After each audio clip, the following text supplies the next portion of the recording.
You again, huh? Hello. You're welcome to another Today's Decay. We're celebrating births and beginnings of everything important since the dawn of time. It is December 26th, so we've made it through Christmas. That's nice. Onwards to next Halloween. Meanwhile, today, 1914, is when Richard Widmark was born, a film noir era toughie character actor who, why he wasn't in some horror movie, I don't know, because he's like so menacing just on his own. He's somebody who I feel like really could have transitioned into the horror genre. Yeah, tons of great movies, and just like these piercing eyes and monstrous feeling to him, right? I haven't seen the new Nightmare Alley by Guillermo del Toro, but I did read, and I've heard really negative reviews of it so far, but you should probably never really trust people's reviews, right? And just go in with an open mind. Yeah. But I did read a great description of film noir that Del Toro wrote that I really liked. I don't have it off the top of my head, but it made me feel like he's got it. He was basically saying like that film noir is not, the shadow of Venetian blinds. That's all like cookie cutter stuff, but really like getting to the heart of like what the genre would be. So fingers crossed it's a good movie, even though I really doubt it. I've always felt like film noir presents,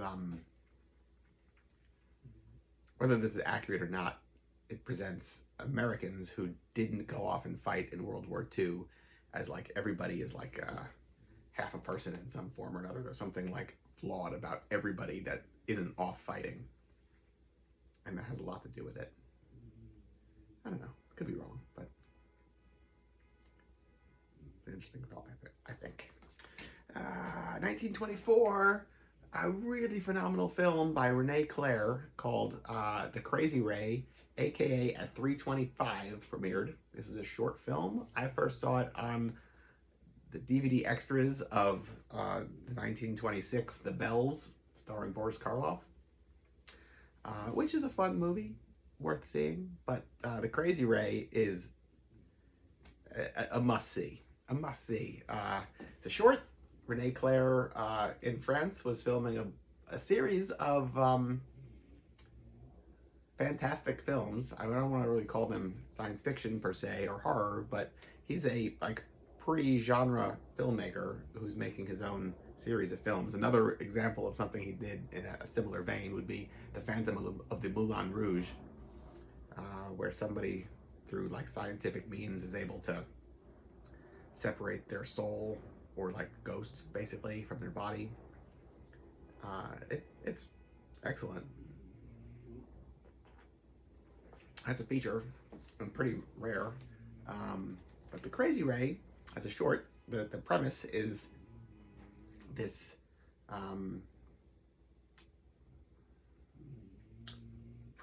this small passenger plane full of people land in Paris early in the morning, only to realize that like everybody in the town is frozen. All the clocks are frozen at 3:25 a.m. No matter what position people were in at 3:25 a.m., they're frozen in this way. So if they're in some precarious position, if they're in the middle of some, big party, if they're in the middle of robbing somebody, in the middle of a fight, whatever's going on, everybody's just frozen in place except for these handful of people, and they can't figure out why. And the whole thing's shot on location, and like in the Eiffel Tower, and it's beautiful and really cool, and such a fantastic concept. He does it really, really well.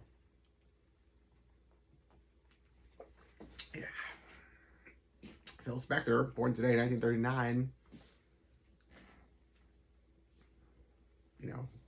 Troubled, haunted, horrible person, and yet created such wonderful stuff. So, what can you say? Last, I don't know, is it certainly least? I'm not sure. 1980, the Rendlesham Forest UFO incident occurred. Britain's answer to Roswell. Maybe it's true, maybe it's not. I don't know. Good, worth thinking about. On the day it happened, 22 years ago. Nope, 42 years ago. Yeah, I'm terrible with math. The only count I'm familiar with is Dracula. Until tomorrow. Goodbye.